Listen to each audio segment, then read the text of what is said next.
Hello, I welcome you all. आज का हमारा जो टॉपिक है वो है work power and energy, and this is lecture number 12। तो जो वर्क पावर और एनर्जी है ये बहुत ही सिंपल, मैं कहूँगा बहुत ही सिंपल टॉपिक है यहाँ पे, और बहुत ही फंडामेंटल रहने वाला है।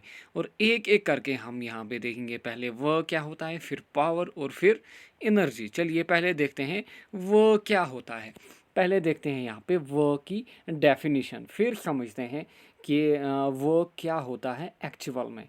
हम बोलते हैं work is said to be done whenever a force is able to displace, या हम बोलें move an object from its initial position. ये रहेगी वर्क की यहाँ पे definition. Whenever a force is able to displace या move an object from its initial position. चलिए यहाँ पे कोई ऑब्जेक्ट, ये है ऑब्जेक्ट की इनिशियल पोजीशन। हमने क्या किया, हमने यहाँ पे ऑब्जेक्ट पे फोर्स एफ अप्लाई किया, और ये ऑब्जेक्ट चलते चलते ये वाली पोजीशन में आ गया। तो ऑब्जेक्ट में क्या हुआ, ऑब्जेक्ट में डिस्प्लेसमेंट हुई या हुई मूवमेंट, और ये ऑब्जेक्ट फाइनली कहाँ पे आया, यहाँ पे आया। तो हम बोलेंगे यहाँ पे हमने वर्क किया, यहाँ पे हमने वर्क किया, यहाँ पे हमने वर्क किया। चलिए यहाँ पे देखिए, ये वाली वुमेन जो है, ये वाली वुमेन यहाँ पे ट्रॉली को धक्का दे रही है, और अगर ये ट्रॉली मूव करेगी ना फ्रॉम इट्स इनिशियल पोजीशन, तो हम बोलेंगे ये वाली वुमेन ने यहाँ पे वर्क किया। और ये वाली कंडीशन में देखिए, यहाँ पे एक और वुमेन है, यहाँ पे ये क्या कर रही हैं, ये यहाँ पे वॉल को पुश कर रही हैं, यहाँ पे वॉल को पुश कर रही हैं। और अगर ये वॉल मूव करेगी ना, अगर ये वॉल मूव करेगी, तो ये वाली कंडीशन में भी क्या होगा, यहाँ पे भी वर्क होगा। और यहाँ पे देखिए, ये यहाँ पे कोई मैन है, ये क्या कर रहा है, ये वेट लिफ्टिंग कर रहा है। और इनिशियली जो डंबल होंगे वो ये वाली कंडीशन में होंगे, यहाँ पे ग्राउंड पे लाई कर रहे होंगे, और he will bring his hands down and इनको लिफ्ट करेगा और यहाँ तक पहुँचाएगा।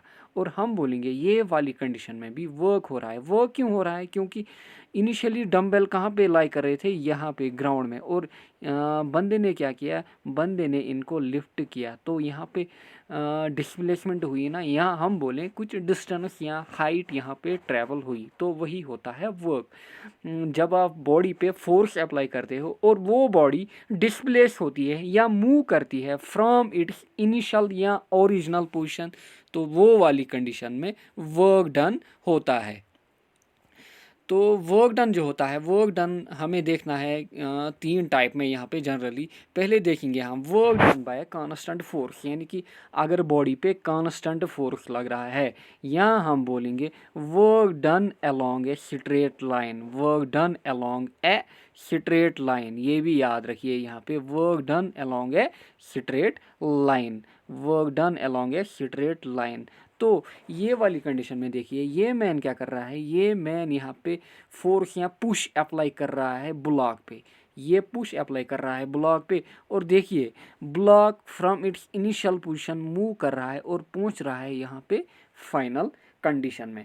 और तो डिस्प्लेसमेंट, यहाँ हम बोले डिस्टेंस क्या होगी, डिस्प्लेसमेंट हम मेजर करते हैं फ्रॉम सेंटर टू सेंटर। ये वाली डिस्टेंस जो होगी या डिनोटेड बाय डी हम बोलेंगे, ये वाली डिस्टेंस जो होगी ये होगी यहाँ पे डिस्प्लेसमेंट। क्योंकि work done along straight line, हमने देखा है डिस्प्लेसमेंट या डिस्टेंस जब भी अलोंग स्ट्रेट लाइन कोई भी बॉडी मूव करती है, तो डिस्प्लेसमेंट जो होती है वो इक्वल टू डिस्टेंस होती है, वो वाली कंडीशन में। ये हमने देखा है ऑलरेडी मोशन के लेक्चर में। तो ये वाली कंडीशन में ऑब्जेक्ट मूव कर रहा है अलोंग स्ट्रेट लाइन, तो ऑब्जेक्ट पे कुछ एफ लग रहा है और ऑब्जेक्ट डिस्प्लेस हो रहा है या कुछ डिस्टेंस यहाँ पे कवर कर रहा है। तो वो की डेफिनेशन क्या बोलते हैं हम, यहाँ पे बोलते हैं हम whenever an object is able to move, whenever a force is able to move an object from its initial position। तो वर्क यहाँ पे क्या होगा, वर्क की यहाँ पे mathematically work, how we calculate here the work, हम बोलेंगे ये वाली कंडीशन में जो वर्क होगा, वर्क होगा भाई फोर्स, यानी कि बॉडी पे कितना फोर्स लग रहा है इनटू यहाँ पे डिस्प्लेसमेंट डी या डिस्टेंस डी। तो ये हो गई वर्क की फार्मूला, मैथमेटिकल फार्मूला। तो वर्क होता है बराबर बॉडी पे कितना फोर्स लग रहा है और बॉडी कितनी डिस्टेंस या डिस्प्लेसमेंट कवर कर रही है, तो वही हो गया वर्क डन। तो हमेशा याद रखिएगा कि वर्क जो होता है that is equal to force into displacement, काफ़ी इंपॉर्टेंट। तो ये रहेगी हमारी फार्मूला नंबर वन जो होगी वो होगी force equal to work equal to force into displacement. जो W होगा वो होगा बराबर F इंटू डी। तो ये होगा मगर जब कांस्टेंट फोर्स लग रहा होगा या ऑब्जेक्ट मूव कर रहा होगा अलोंग स्ट्रेट लाइन। तो पहली कंडीशन याद रखिए, work done by constant force या work done when an object moves along a straight line. तो वो वाली कंडीशन में जो वर्क डन होता है वो होता है force into displacement. Next condition देखते हैं। नेक्स्ट कंडीशन है यहाँ पे इंक्लाइनड वाली। अगर बॉडी पे फोर्स जो लग रहा है वो इंक्लाइनड लग रहा है, फोर्स जो लग रहा है वो इंक्लाइनड लग रहा है, ये वाली कंडीशन में जो फोर्स लग रहा था वो लग रहा था एक्चुअल में हम बोलेंगे वो लग रहा था नॉर्मल। देखिए अगर यहाँ पे है कोई 3D ऑब्जेक्ट, नॉर्मल हम बोलते हैं, ये हो गया नॉर्मल फोर्स। देखिए ये हो गया यहाँ पे नॉर्मल फोर्स। नॉर्मल फोर्स क्या होता है, ये ऑब्जेक्ट पे हमेशा एट 90 डिग्री लग रहा है, ये ऑब्जेक्ट पे हमेशा एट 90 डिग्री लगता है। जो नॉर्मल फोर्स होता है वो लगता है 90 डिग्री में। तो ये कौन सी कंडीशन में लग रहा है, ये वाली कंडीशन में। लेकिन हमें देखना है कंडीशन टू, और कंडीशन टू में क्या लग रहा है, इंक्लाइनड फोर्स, यानी कि जो फोर्स लग रहा है वो एट एनी एंगल लग रहा है। देखिए यहाँ पे एंगल बन रही है ना, हम बोलेंगे यहाँ पे एंगल थीटा बन रही है। देखिए यहाँ पे एंगल बन रही है थीटा। तो जो फोर्स लग रहा है वो एट एनी एंगल लग रहा है। लाइक हियर आप देखेंगे ये वाला मैन क्या कर रहा है, ये वाले ब्लॉक को यहाँ पे पुल कर रहा है। और देखिए जो पुल लग रहा है ना with the help of rope, ये वाले बंदे के हाथ में यहाँ पे रोप है, और with the help of rope जो पुल लग रहा है वो एट एनी एंगल लग रहा है, वो एट एनी एंगल लग रहा है। देखिए यहाँ पे कुछ एंगल बन रहा है ना, यहाँ पे कुछ एंगल बन रहा है। तो यहाँ पे जब भी इंक्लाइनड फोर्स लगेगा तो हमेशा एंगल आएगा। तो जब एंगल आएगा ना तो हमेशा कॉस ऑफ थीटा आएगा। तो ये वाली कंडीशन में जो वर्क होगा वो होगा F into D into cos of theta. तो यहाँ पे जो वर्क होगा बराबर इंक्लाइनड कंडीशन में वो होगा फोर्स इंटू डिस्टेंस या displacement into cos of theta. क्योंकि यहाँ पे एंगल का इफेक्ट आ रहा है तो यहाँ पे एंगल आएगी कॉस ऑफ थीटा बन रही है यहाँ पे। तो ये याद रखिए फार्मूला नंबर टू। जो फार्मूला नंबर टू है to calculate work but in inclined condition. तो यहाँ पे जो वर्क होता है वो होता है बराबर फोर्स इंटू डिस्टेंस या displacement into cos of theta, into cos of theta.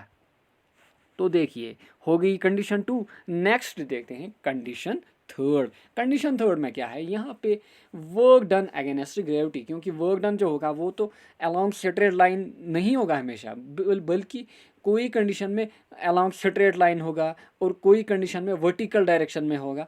तो ये जब वर्क वर्टिकल डायरेक्शन में होगा तो हम बोलेंगे ये वाली कंडीशन में वर्क डन अगेंस्ट ग्रेविटी का फंडा है। यहाँ पे वर्क डन अगेंस्ट ग्रेविटी का फंडा है। और इन्जॉय करके पढ़िए, क्योंकि जो अकाउंट असिस्टेंट है वहाँ पे जो फिजिक्स के टॉपिक हैं वो थोड़े ज़्यादा मेंशन किए हुए हैं in comparison to chemistry and biology. तो फंडामेंटल अच्छे से डेवलप कीजिए। बाकी जितने भी क्वेश्चन हैं, क्वेश्चन आएंगे 10, आई होप कि आई एश्योर यू कि हर एक क्वेश्चन बनेगा। क्योंकि मैंने आपको पहले भी रिकमेंड किया है, पहले वाले जितने भी हमारे टॉपिक हुए हैं या लेक्चर हुए हैं मैंने आपको ये पहले ही बोला है कि नोट बनाते चलिएगा और एंड में आपका अच्छा ग्रिप आएगा।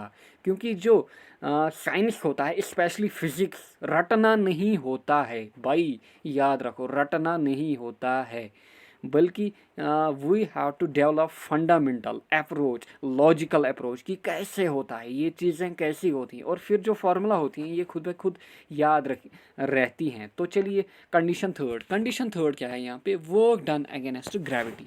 तो यहाँ पे ऑब्जेक्ट कोई लाई कर रहा है ग्राउंड पे, इनिशियली यहाँ पे है, ये वाली कंडीशन में ऑब्जेक्ट लाई कर रहा है। मैंने क्या किया, मैंने ये ऑब्जेक्ट को लिफ्ट किया और यहाँ पे पहुँचाया, मैंने ऑब्जेक्ट को लिफ्ट किया और यहाँ पे पहुँचाया। मान लीजिए ये ऑब्जेक्ट ग्राउंड पे लाई कर रहा था और मैंने ये ऑब्जेक्ट लिफ्ट किया और अलमारी में रखा। यहाँ पे आप मान लीजिए यहाँ पे अलमारी है शेल्फ में, तो यहाँ पे वर्क डन अगेंस्ट ग्रेविटी हुआ। जब आप वर्टिकल डायरेक्शन में वर्क करोगे ना तो वो वर्क होगा वर्क डन अगेंस्ट ग्रेविटी, तो यहाँ पे ग्रेविटी का फंडा आएगा। I have already told you about, मैंने आपको वेट पिछले लेक्चर में पढ़ाया और लास्ट लेक्चर में क्या पढ़ाया, वहाँ पे ग्रेविटी के रिलेटेड कुछ पॉइंट इंपॉर्टेंट पॉइंट मेंशन किए वहाँ पे। तो वर्क डन अगेंस्ट ग्रेविटी होगा यहाँ पे। तो ये ऑब्जेक्ट मैंने यहाँ पे लिफ्ट किया, यहाँ पे है कुछ ये हाइट h, यहाँ पे है ये कुछ हाइट h और ये ऑब्जेक्ट का कुछ मास m होगा ना। तो ये वाली कंडीशन में जो वर्क होगा, work will be equal to mass into gravity into height. देखिए ये ऑब्जेक्ट का m और ये हाइट इनटू ग्रेविटी, क्योंकि ये जो वर्क हो रहा है ना ये अगेंस्ट ग्रेविटी हो रहा है। यहाँ पे आपको पता है जो वेट या ग्रेविटी होती है ये हमेशा डाउनवर्ड लगती है। तो यहाँ पे जो वर्क होगा, work will be equal to mgh, work will be equal to mgh। mg क्या होता है भाई, mg तो आपको पता ही होता है, तो mg होता है वेट। तो वी कैन से हियर जो वर्क होगा that will be equal to weight into height, क्योंकि mg क्या होता है, mg होता है वेट। तो ये बनी हमारी थर्ड फार्मूला, ये बनी हमारी थर्ड फार्मूला। देखिए यहाँ पे ये वाली कंडीशन भी में भी अगेंस्ट ग्रेविटी वर्क हो रहा है।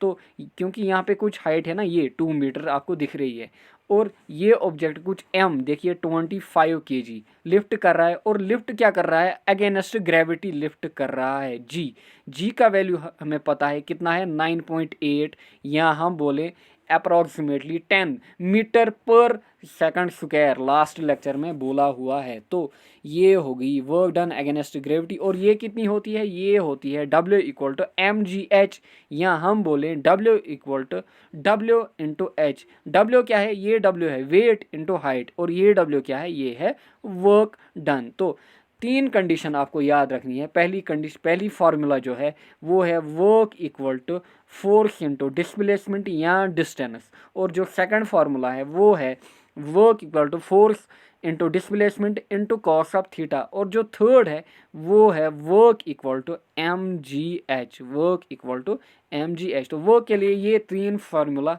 याद रखिए, आपको कोई भी पूछी जाएगी। और ये है जब एट एनी एंगल लग रहा है फोर्स, और ये है जब नॉर्मल लग रहा है ये अलोंग स्ट्रेट लाइन, और ये वाली कंडीशन है अगेंस्ट ग्रेविटी। नेक्स्ट देखते हैं यहाँ पे वर्क के यूनिट। जो वर्क के यूनिट होते हैं जनरली, वर्क के यूनिट होते हैं न्यूटन मीटर, क्योंकि जो वर्क होता है ना वो होता है फोर्स इंटू डिस्प्लेसमेंट। फोर्स का यूनिट हो गया न्यूटन और डिस्प्लेसमेंट का यूनिट हो गया मीटर, तो न्यूटन इंटू मीटर हो गया वर्क का यूनिट। फर्स्ट लेक्चर में देखा हुआ है। तो जो न्यूटन इंटू मीटर होता है यही हम बोलते हैं, ये हो गया जूल। और जो वर्क है वो होती है स्केलर क्वांटिटी, ये भी हमने पढ़ा हुआ है। जो वर्क होती है वो होती है स्केलर क्वांटिटी, और ये पूछा गया है ऑलरेडी JKSSB के पेपर में कि वर्क क्या होती है, वर्क होती है स्केलर क्वांटिटी। नेक्स्ट है यहाँ पे टाइप्स ऑफ वर्क। जो वर्क होता है ये 3 टाइप का होता है। एक होता है भाई पॉजिटिव वर्क, और फिर होता है नेगेटिव वर्क, और नेक्स्ट होता है ज़ीरो वर्क। जो पॉजिटिव वर्क होता है ना, पॉजिटिव वर्क कब होता है, जब हम बोलेंगे जब थीटा का वैल्यू क्या होता है, जब थीटा का वैल्यू थीटा इक्वल टू, या थीटा जो होता है वो होता है लेस देन 90 डिग्री, थीटा होता है लेस देन 90 डिग्री। चलिए यहाँ पे समझते हैं ये क्या होता है। यहाँ पे with the help of formula 2, देखिए यहाँ पे फार्मूला 2 वर्क होता है force into displacement into cos of theta. हमने बोला पॉजिटिव वर्क, पॉजिटिव वर्क हमने बोला जब थीटा का वैल्यू लेस देन 90 डिग्री होगा, जब थीटा का वैल्यू लेस देन 90 डिग्री होगा।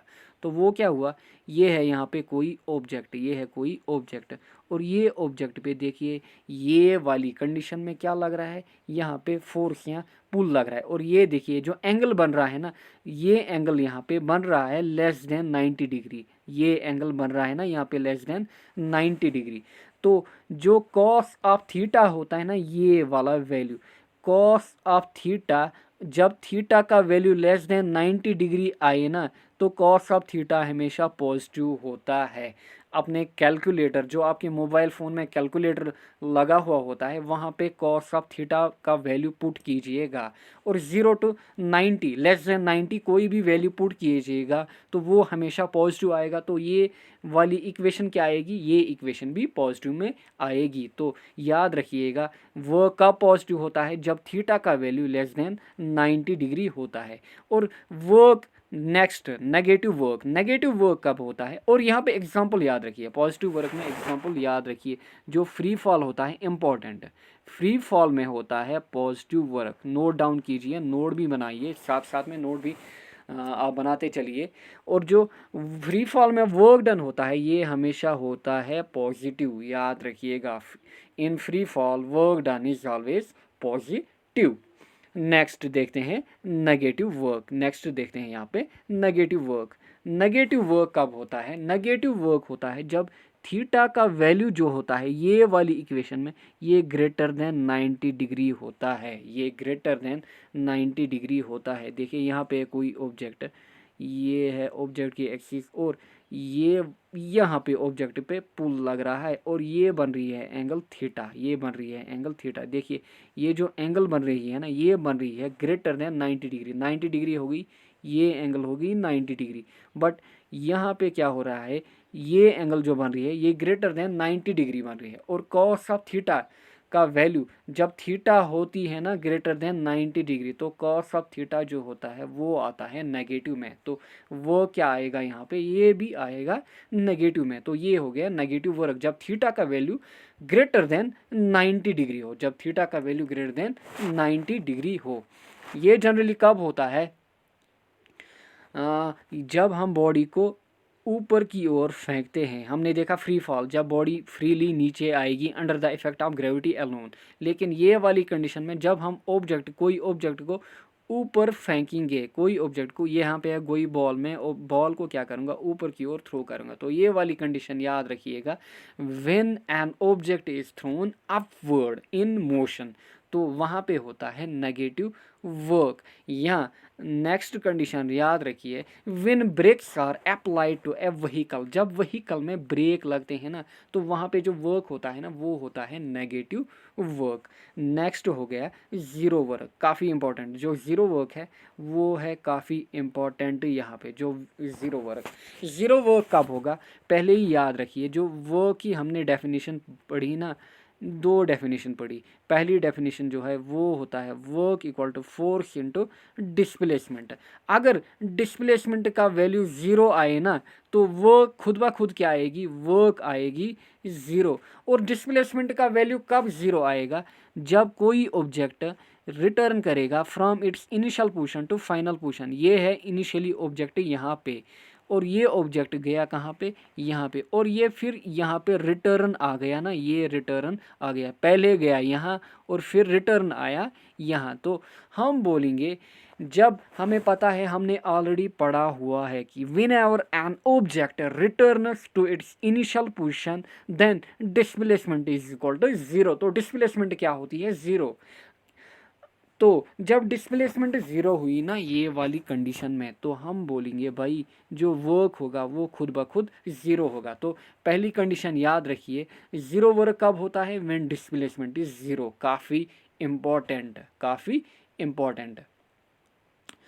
एंड नेक्स्ट बोलेंगे हम, जब जो थीटा होता है, जब यहाँ पे फ्रॉम सेकंड फार्मूला हम बोलेंगे W equal to F D cos of theta. अगर थीटा का वैल्यू 90 डिग्री आए, अगर थीटा का वैल्यू 90 डिग्री आए, लाइक यहाँ पे ये है कोई ऑब्जेक्ट, और ये लग रहा है ऑब्जेक्ट पे एफ एट 90 डिग्री, और हमें पता है जो कॉस ऑफ 90 डिग्री होता है that is equal to zero. जो कॉस ऑफ 90 डिग्री होता है दैट इक्वल टू ज़ीरो। तो ये वाली कंडीशन में भी क्या होगा, ज़ीरो वर्क डन होगा। एग्जाम्पल याद रखिए, a coolie carrying a same load on its head on a horizontal platform. अगर कोई कूली क्या कर रहा है, ये काम कर रहा है कि ये हॉरिजॉन्टल, यहाँ पे है कोई कूली और ये क्या कर रहा है, ये हॉरिजॉन्टल लोड कैरी कर रहा है ऑन इट्स हेड। देखिए ये चल रहा है हॉरिजॉन्टली, ये चल रहा है हॉरिजॉन्टली, और जो लोड है वो है कूली पे इन वर्टिकल डायरेक्शन, और ये लोड लगेगा ना नीचे की ओर। तो यहाँ पे कुछ फोर्स लग रहा है, और देखिए फोर्स लग रहा है नीचे की ओर, ये कूली मूव कर रहा है हॉरिजॉन्टली, तो एंगल क्या बन रही है, 90 डिग्री। तो नोट डाउन कीजिए, a coolie carrying a same load on his head on a horizontal platform. A coolie carrying a same load on his head on a horizontal platform में क्या होगा, वर्क डन होगा zero. तो ये देखिए हमने types of work done. चलिए next देखते हैं पावर। पावर क्या होता है, अब जो पावर होता है वो होता है time rate of doing work, या हम बोलें पावर जो होता है वो होता है रेट ऑफ डूइंग वर्क, यानी कि कितने टाइम में आप वर्क कर रहे हो, यानी कि पावर जो हो गया वो हो गया वर्क अपॉन टाइम। तो जो पावर की फार्मूला है वो है W/T, यानी कि वर्क अपॉन टाइम, कितने टाइम में आप वर्क कर रहे हो। यहाँ पे है ये बंदा, ये क्या कर रहा है, वेट लिफ्टिंग कर रहा है, ये 25 kg वेट को लिफ्ट कर रहा है, यानी कि ये यहाँ पे वर्क डन अगेंस्ट ग्रेविटी कर रहा है। और हम बोलेंगे कितना टाइम लग रहा है ये बंदे को ये डम्बल लिफ्ट करने में from ground to a certain height. वो हो गया वर्क, वो हो गया पावर, वो हो गया ये बंदे का पावर। हम बोलेंगे वो हो गया ये बंदे का पावर, यानी कि कितना वर्क कर रहा है कितने टाइम में, वो हो गया पावर। यानी कि power is the time rate of doing work, power is the time rate of doing work.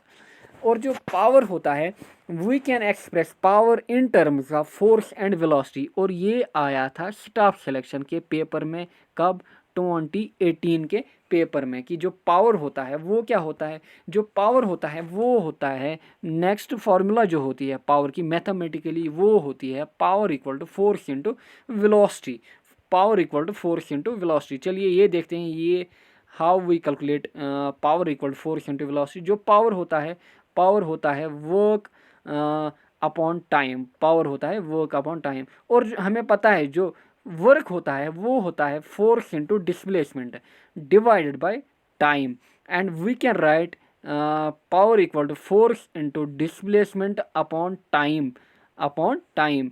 तो भाई आ गया ना यहाँ पे, जो पावर हो गया वो हो गया force into displacement upon time, क्या हो गया, वेलोसिटी। तो हम बोलेंगे जो नेक्स्ट फार्मूला है पावर की वो है power equal to force into velocity. पहली फार्मूला क्या है पावर की, वो है power equal to work upon time.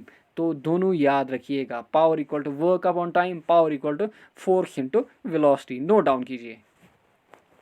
Next है यहाँ पे यूनिट्स ऑफ पावर। पावर क्या हो पावर क्या होता है, पावर होता है वर्क अपॉन टाइम, पावर क्या होता है वर्क अपॉन टाइम।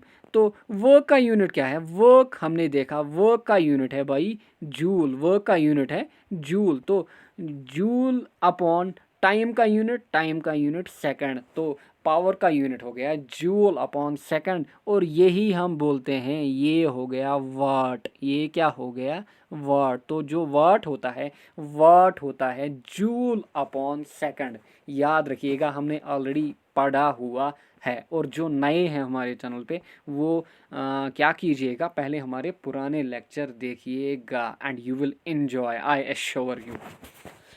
तो पावर का यूनिट हो गया वाट, काफ़ी इंपॉर्टेंट, काफ़ी बार पूछा जा चुका है। स्टाफ सिलेक्शन, आरआरबी, जेके पीएससी, जेके एसएसबी के पेपर्स में हाईलाइट करके रखिएगा अपनी नोटबुक में।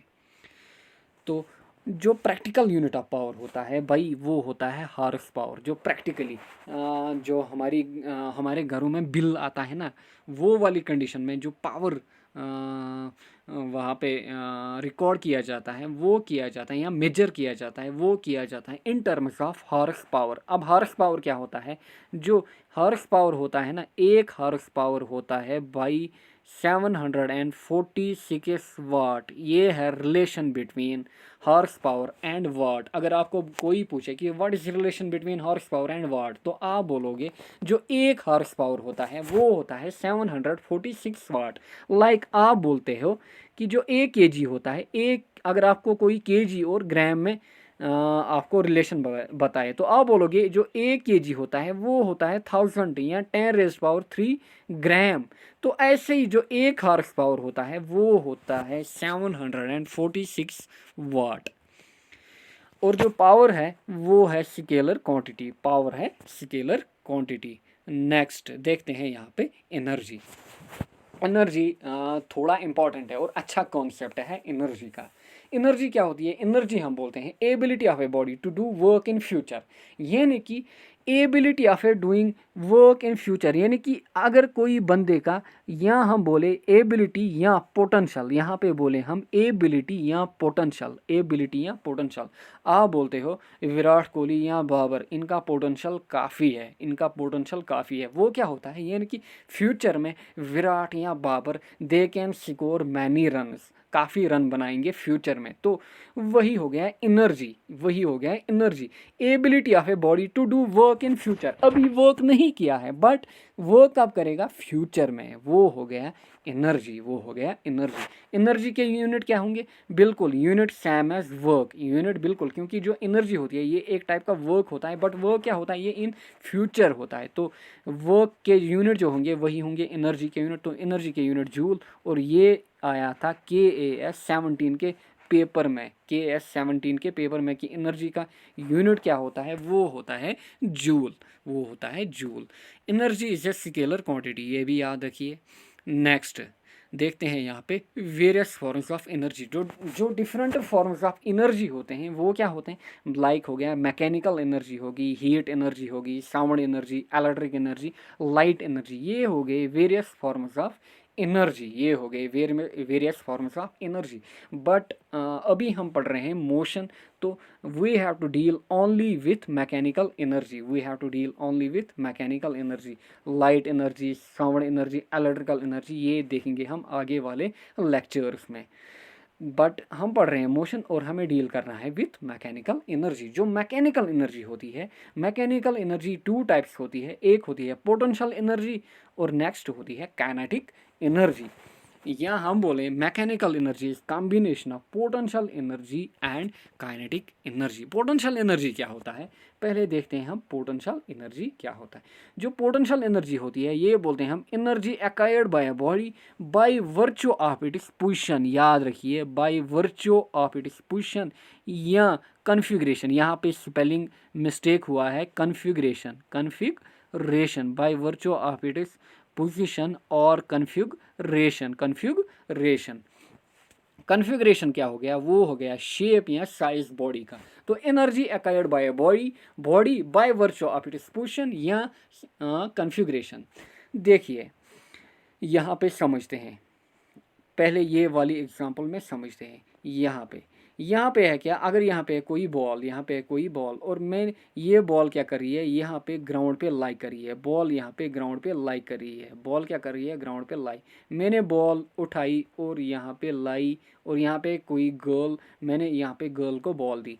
तो यहाँ पे जो पोजीशन है ना बॉल की, इनिशियली बॉल कहाँ पे थी? यहाँ पे, और अब फाइनली बॉल कहाँ पे आई? यहाँ पे। तो बॉल की जो पोजीशन है वो चेंज हो गई, बॉल की जो पोजीशन है वो चेंज हो गई। तो यह जब चेंज होगी ना पोजीशन बॉल की, तो यहाँ पे हाइट पे, ये वाली हाइट पे बॉल ने क्या अटेन की? हाँ, बॉल ने अटेन की पोटेंशियल एनर्जी। अब बॉल में स्टोर रहेगी पोटेंशियल एनर्जी, तो यहाँ पे स्टोर रहेगी पोटेंशियल एनर्जी। लाइक यहाँ पे बॉल है, यहाँ पे इनिशियली ग्राउंड पे, और ये है कोई बिल्डिंग, ये है कोई बिल्डिंग, और हमने क्या किया? यहाँ कोई टावर, मैंने क्या किया? ये बॉल यहाँ पे लाई और उठाई, कहाँ पे रखी? टावर पे। तो यहाँ पे बॉल की जो पोजीशन है वो चेंज हो गई, और अब बॉल फाइनली यहाँ पे है। तो यहाँ पे भी बॉल में क्या होगी? यहाँ पे बॉल में पोटेंशियल एनर्जी होगी। तो ये हो गया पोजीशन के कारण। अब देखते हैं हम शेप के कारण। पहला हमने बोला energy acquired by a body by virtue of its position. Next बोलेंगे हम by virtue of it is configuration, यानी कि शेप के कारण। ये और ये एग्जांपल जो है वो है पोजीशन के रिलेटेड। अब देखेंगे यहाँ पे कन्फिग्रेशन, तो शेप चेंज। देखिए यहाँ पे है कोई स्प्रिंग, ये स्प्रिंग की है एक्चुअल लेंथ, ये स्प्रिंग की है एक्चुअल लेंथ जो ये दिख रही है आपको, ये है स्प्रिंग की एक्चुअल लेंथ। पहली कंडीशन में मैंने क्या किया, मैंने स्प्रिंग को दबाया यानी कि कंप्रेशन दिया, यानी कि कंप्रेशन दिया या पुश दिया। ये क्या हो स्प्रिंग में क्या होगा, स्प्रिंग की जो शेप है वो चेंज होगी, बिल्कुल होगी ना। स्प्रिंग की शेप एंड साइज चेंज होगी। जब कंप्रेशन होगा तो जो स्प्रिंग की एक्चुअल लेंथ है वो कम होगी। एंड जब मैं स्प्रिंग को छोड़ूंगा ना, जब मैं यहाँ पे स्प्रिंग को यहाँ पे लेफ्ट करूँगा ना, लेफ्ट आउट, तो ये खुद ब खुद ये वाली कंडीशन में फिर आएगी। तो यहाँ पे क्या हो रहा है, पहली कंडीशन में यहाँ पे देखिए स्प्रिंग की जो लेंथ है वो कम हो रही है, यानी कि स्प्रिंग की शेप या साइज कम हो रही है। तो यहाँ पे स्प्रिंग में स्टोर होती है पोटेंशियल एनर्जी, याद रखिए स्प्रिंग में स्टोर होती है पोटेंशियल एनर्जी। तभी यही पोटेंशियल एनर्जी के कारण स्प्रिंग खुद ब खुद अपनी पोजीशन में पहुंचती है। नेक्स्ट देखिए यहाँ पे स्ट्रेचिंग या टेंशन या पुल एक ही बात है, स्ट्रेच पुल या टेंशन। स्प्रिंग को हमने क्या किया, कंडीशन 2 में हमने पुल किया तो स्प्रिंग की जो लेंथ है वो एलोंगेट हुई, यानी कि स्प्रिंग की जो शेप है या साइज है वो चेंज हुआ। तो स्प्रिंग में फिर स्टोर रहेगा पोटेंशियल एनर्जी। और जब हम स्प्रिंग को यहाँ पे यहाँ पे लेफ़्ट आउट करेंगे, अपने हाथों में लेफ़्ट आउट करेंगे, तो ये स्प्रिंग ओरिजिनल पोजीशन में फिर आएगी।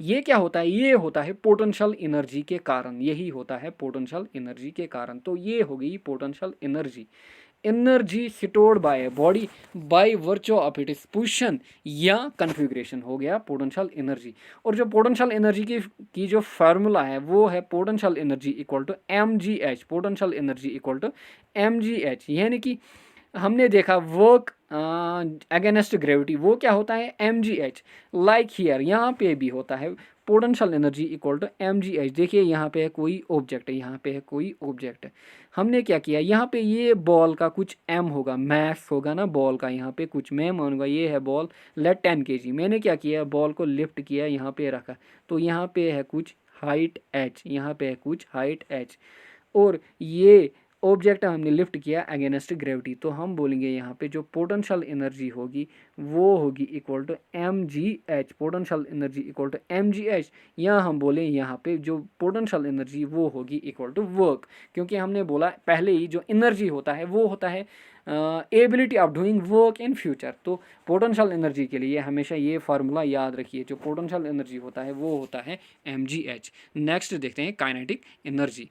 अब काइनेटिक एनर्जी क्या होता है, जहाँ याद रखिएगा जहाँ पे मोशन आएगा वहाँ पे काइनेटिक एनर्जी आएगी, जहाँ पे पोजीशन आएगी कन्फिग्रेशन आएगी वहाँ पे पोटेंशियल एनर्जी आएगी, और जहाँ पे मोशन आएगा काइनेटिक एनर्जी आएगी। Energy acquired by a body by virtue of its motion. आप कार को देखते हैं मोशन में, तो वहाँ पे कार के साथ एसोसिएट क्या होता है, काइनेटिक एनर्जी। लाइक यहाँ पे समझते हैं, यहाँ पे ये वाली कंडीशन में देखिए, पहली कंडीशन में हमने बोला अगर बॉल इनिशियली यहाँ पे है और हमने बॉल कहाँ पे ली, यहाँ पे कुछ हाइट पे, तो यहाँ पे हाइट पे क्या हुआ, हाइट पे बॉल में ये वाली कंडीशन में स्टोर हुआ पोटेंशियल एनर्जी। और जब हमने बॉल को लेफ्ट आउट किया तो ये बॉल क्या करेगी, ये खुद ब खुद नीचे आएगी। देखिए यहाँ पे बॉल क्या कर रही है, ये नीचे आ रही है, तो यहाँ पे क्या स्टोर था, पोटेंशियल एनर्जी। और जब बॉल ने मूव किया ना, मोशन में आ गई ना, तो बॉल में आएगी काइनेटिक एनर्जी। तो काइनेटिक एनर्जी होती है मोशन के कारण, पोटेंशियल एनर्जी होती है पोजीशन या कन्फिग्रेशन चेंज के कारण। तो देखिए यहाँ पे बॉल में मोशन आ गई ना, और बॉल फाइनली यहाँ पे नीचे आएगी, तो यही होता है काइनेटिक एनर्जी। लाइक यहाँ पे इनिशियली बॉल ग्राउंड पे हमने यहाँ पे बॉल उठाई कहाँ पे, कुछ हाइट पे, और फिर यहाँ पे लेफ्ट की, तो बॉल खुद ब खुद नीचे आएगी, तो बॉल में क्या होगी, काइनेटिक एनर्जी। यहाँ पे स्प्रिंग को हमने दबाया, पुश किया, और स्प्रिंग में क्या हुआ, स्प्रिंग में स्टोर हुआ potential energy and as soon we left our hand, जब हम अपने हाथ उठाएंगे ना तो ये स्प्रिंग क्या करेगी, ये वाली कंडीशन में फिर आएगी, यानी कि स्प्रिंग क्या करेगी, मोशन करेगी, मूव करेगी। वो करेगी मूव काइनेटिक एनर्जी के कारण।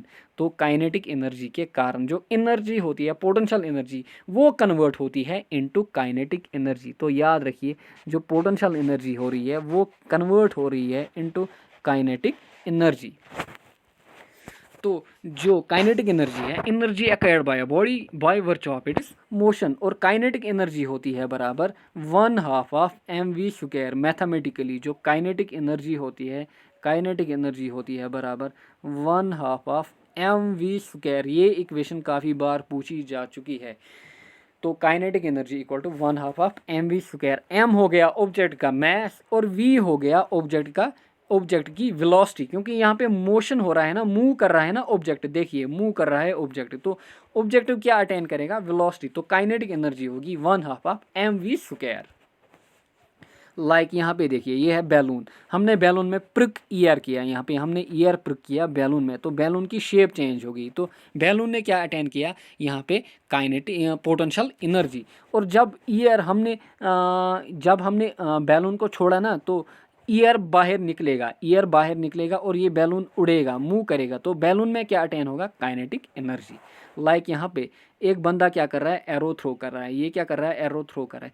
इनिशियली जब ये एरो को पीछे ले जा रहे हैं तो एरो में क्या हो रहा है, एरो की पोजीशन चेंज हो रही है। ये देखिए ये यहाँ पे स्प्रिंग जो है वो स्ट्रेच हो रही है, वो क्या हो रही है, स्ट्रेच हो रही ही है।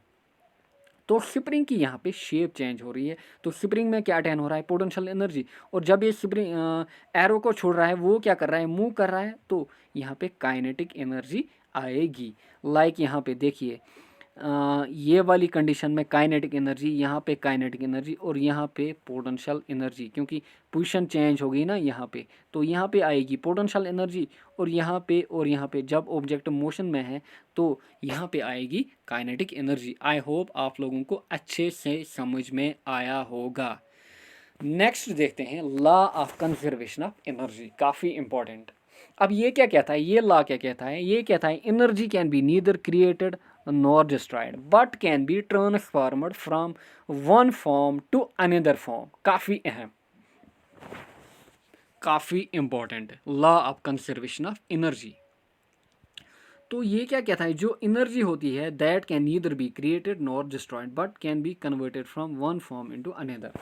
यहाँ पे देखिए ये बैलून में क्या हो रहा है, बैलून में इनिशियली बैलून लाइक ये था, इनिशियली बैलून जब हम फ्रॉम शॉप लाते हैं तो बैलून कुछ यूँ होता है, और जब हम ईयर पर करते हैं तो ये शेप आ जाती है बैलून की। तो बैलून में क्या हुआ, बैलून ने स्टोर की यहाँ पे पोटेंशियल एनर्जी, बैलून ने स्टोर की यहाँ पे पोटेंशियल एनर्जी। और जब हमने बैलून को छोड़ा ना तो ये मूव करेगा एंड बैलून में अब क्या होगी, बैलून में अब होगी काइनेटिक एनर्जी। तो जो हमारी पोटेंशियल एनर्जी थी ना वो कन्वर्ट हुई काइनेटिक एनर्जी में, तो वो कन्वर्ट हुई काइनेटिक एनर्जी।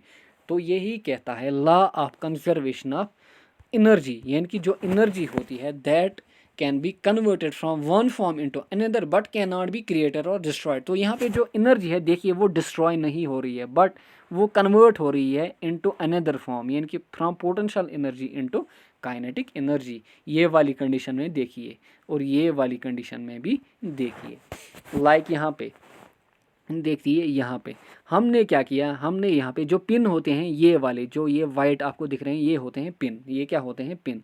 ये इनिशियली टेबल पे लगे होते हैं और रेस्ट में होते हैं। हमने क्या की, ये बॉल जो आपको दिख रही है ये बॉल हमने इनको थ्रो की, तो बॉल में क्या होगा, बॉल ने अटेन की एनर्जी, यहाँ हम बोले काइनेटिक एनर्जी। और जब ये इनको यहाँ पे स्ट्राइक करेगी ना, यहाँ पे इनको लगेगी ना, तो बॉल क्या आएगी, बॉल आएगी रेस्ट में, बॉल आएगी रेस्ट में। तो बॉल में जो काइनेटिक एनर्जी है वो अब कन्वर्ट हो गई, यहाँ पे वो हो गई convert into kinetic energy of pin. जो पिन है ना अब ये मूव करेंगे, अब ये मूव करेंगे, अब पिन मूव करेंगे। तो बॉल आएगी रेस्ट में लेकिन पिन क्या करेंगे, ये मूव करेंगे। तो बॉल की जो काइनेटिक एनर्जी है वो होगी convert into kinetic energy of pin. Next देखिए यहाँ पे ये बल्ब, यहाँ पे बल्ब मैंने दिखाया। बल्ब में क्या है, यहाँ पे इलेक्ट्रिसिटी आ रही है। इलेक्ट्रिसिटी क्या होता है, वो होता है एक्चुअली फ्लो ऑफ इलेक्ट्रॉन, यानी कि and flow of electron. Flow of electron क्या होता है, वो होता है हायर पोटेंशियल के कारण, यानी कि जो इलेक्ट्रॉन होता है उनमें होती है इलेक्ट्रिकल पोटेंशियल एनर्जी, एक्चुअल में उनमें होती है इलेक्ट्रिकल पोटेंशियल एनर्जी। और यही इलेक्ट्रिकल पोटेंशियल एनर्जी हमें पता है, जो इलेक्ट्रॉन भी हैं वो मूव करते हैं from high electric potential energy to low potential energy. और ये इलेक्ट्रिक एनर्जी आप देखिए बल्ब में आ रही है, तो वो कन्वर्ट हो रही है एक तो इनटू हीट एनर्जी, एक इनटू लाइट एनर्जी। तो ये पोटेंशियल एनर्जी जो है यहाँ पे इलेक्ट्रिक पोटेंशियल एनर्जी, वो डिस्ट्रॉय नहीं हो रही है बल्कि कन्वर्ट हो रही है into heat energy and light energy. तो यही हो गया law of conservation of energy. यहाँ हम बोले, यहाँ पे मैंने दिखाया आपको हाइड्रो इलेक्ट्रिक पावर प्लांट। जो हाइड्रो इलेक्ट्रिक पावर प्लांट है, यहाँ पे वाटर स्टोर किया हुआ है। तो यहाँ पे मैं बोलूँगा वाटर में क्या है, यहाँ पे पोटेंशियल एनर्जी, क्योंकि यहाँ पे जो वाटर स्टोर किया हुआ है, यहाँ पे शेप बन रही है ना कुछ, तो वाटर में यहाँ पे स्टोर हो रही है पोटेंशियल एनर्जी। और यहाँ पे गेट लगा हुआ होता है, जब यहाँ पे है कोई डैम, ये है डैम बना हुआ, और डैम के पीछे बना हुआ होता है रिजर्वायर। कहाँ पे, हाइड्रो इलेक्ट्रिक पावर प्लांट में। यहाँ पे है इनिशियली डैम कंस्ट्रक्ट किया जाता है और फिर यहाँ पे रिजर्वायर से पानी लाया जाता है। रिजर्वायर क्या करता है, ये पानी को स्टोर करता है, तो ये वाली पानी में होगा पोटेंशियल एनर्जी। और जब यहाँ पे लगा हुआ होता है गेट, और जब हम गेट ओपन करेंगे ना, तो ये पानी बहेगा, ये फ्लो करेगा। तो जब ये फ्लो करेगा ना पाइप में, तो ये वाले पानी में क्या होगा, काइनेटिक एनर्जी। तो ये वाले पानी में क्या होगा, काइनेटिक एनर्जी। और फिर यहाँ पे शाफ्ट लगा हुआ होता है, और फिर यहाँ पे शाफ्ट लगा हुआ होता है, और फिर यहाँ पे जनरेटर लगा हुआ होता है। और जनरेटर क्या करेगा, वो ये potential energy plus kinetic energy यानी कि मैकेनिकल एनर्जी को कन्वर्ट करेगा इनटू इलेक्ट्रिकल एनर्जी। तो यही हो गया ट्रांसफॉर्मेशन ऑफ एनर्जी या law of conservation of energy. चलिए यहाँ पे देखते हैं जल्दी जल्दी कुछ यहाँ पे आए हुए क्वेश्चन। पहला क्वेश्चन जो है वो कहता है the unit of energy is, आपको ऑप्शन दिए हैं जूल, वाट, फैराड, रेजिस्टेंस। तो हमें पता है जो यूनिट ऑफ एनर्जी होता है वो होता है भाई जूल। नेक्स्ट है 1 हॉर्स पावर इज, वो होता है हमें पता, वो होता है ऑप्शन ए यहाँ पे 746 watt. Next the unit of universal gravitational constant, ये है लास्ट लेक्चर के related. Universal gravitational constant staff selection और आरआरबी में पूछा गया है। यूनिवर्सल ग्रेविटेशनल कांस्टेंट हमें पता होता है, जो एफ होता है ग्रेविटेशन में, यूनिवर्सल लॉ ऑफ ग्रेविटेशन जो न्यूटन ने दिया था, वो होता है F equal to G m1 into m2 upon R square. हो गया ना। तो हम बोलेंगे जो g होगा ना, g होगा भाई f into R square upon m1 into m2 f का यूनिट हो गया है न्यूटन। आर मैंने बोली आपको डिस्टेंस, तो डिस्टेंस का यूनिट हो गया मीटर स्क्वायर।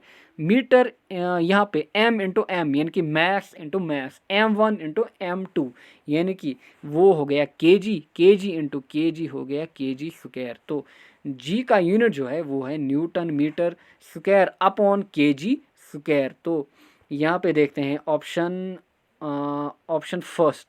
बी यहाँ पे करेक्ट रहेगा। और ये ऑब्टेन करते हैं from universal law of gravitation जो न्यूटन ने दिया था। और आपको हाल ही में अगर आपने देखा होगा टीवी पे, जो हमारे रेलवे मिनिस्टर हैं पीयूष गोयल, वो क्या कह रहे थे भाई, जो ग्रेविटेशन का लॉ था वो न्यूटन ने नहीं, आइंस्टाइन ने दिया था। और एक बार नहीं बल्कि पांच बार बोला कि हमारी किताबों में गलत लिखा हुआ है कि जो ग्रेविटेशन का लॉ है वो दिया है न्यूटन ने, वो बोल रहा है कि जो ग्रेविटेशन का लॉ है वो दिया है आइंस्टाइन ने। ये हो गए हमारे आज के मिनिस्टर। तो छोड़िए, नेक्स्ट क्वेश्चन देखते हैं। The wrong statement about gravity या acceleration due to gravity is, आपको बोलनी है रॉन्ग स्टेटमेंट। पहली है यहाँ पे value of ji is maximum at poles. Last lecture में हमने देखा कि यहाँ पे है, ये हो गया नॉर्थ पोल, ये हो गया साउथ पोल, और ये हो गया इक्वेटर। तो ये क्या बोल रहा है, पहला option value of ji is maximum at poles. बिल्कुल, जो जी का वैल्यू होता है वो होता है maximum at north pole and south pole, क्योंकि वहाँ पे आर मिनिमम होता है, मेंशन किया है मैंने लास्ट लेक्चर में आपको बताया है। Next, value of ji is minimum at equator, ये भी ठीक है। वैल्यू ऑफ जी जो होगा वो मिनिमम होगा कहाँ पे, इक्वेटर में, क्योंकि जो आर है वो मैक्सिमम बन रहा है। लास्ट लेक्चर देखिएगा। नेक्स्ट क्या कहता है, value of G increase above the earth, यानी कि जब हम अर्थ के ऊपर जाते हैं तो वैल्यू ऑफ जी क्या होता है, वो इंक्रीज होता है। ये रही अर्थ, अगर हम ऊपर जाएंगे तो वैल्यू ऑफ जी इंक्रीज होता, बल्कि नहीं, ये गलत कह रहा है, तो ये रॉन्ग स्टेटमेंट है। जो वैल्यू ऑफ जी होगा वो डिक्रीज होगा, और जो वैल्यू ऑफ जी मैक्सिमम होता है वो होता है एट सरफेस ऑफ अर्थ। जितना हम ऊपर जाएंगे या नीचे, वैल्यू ऑफ जी क्या होगा, वो होगा कम। तो ऑप्शन थर्ड जो है वो है हमारे लिए करेक्ट, और यहाँ पे रॉन्ग स्टेटमेंट। नेक्स्ट है, which planet has least value of G, RRB में पूछा गया। Which planet has least value of G, Earth, Mercury, Neptune, Pluto. और मैंने आपको लास्ट लेक्चर में ये भी मेंशन किया है कि वैल्यू ऑफ जी जो होता है वो कहाँ पे मिनिमम होता है, वो होता है मिनिमम मर्क्यूरी में। Last question, which of the following is not correct about transformation of energy. आपको बोलना है कि करेक्ट कौन नहीं है। पहला, heater, electric energy into heat energy, बिल्कुल इलेक्ट्रिक एनर्जी कन्वर्ट होती है कहाँ पे, हीट एनर्जी में, ठीक। कार में क्या होता है, केमिकल एनर्जी कन्वर्ट होती है इनटू काइनेटिक एनर्जी। जो कार होती है वो मूव करती है ना, और कार में लगी हुई होती है बैटरी, और बैटरी में क्या होती है, केमिकल एनर्जी, बिल्कुल ठीक।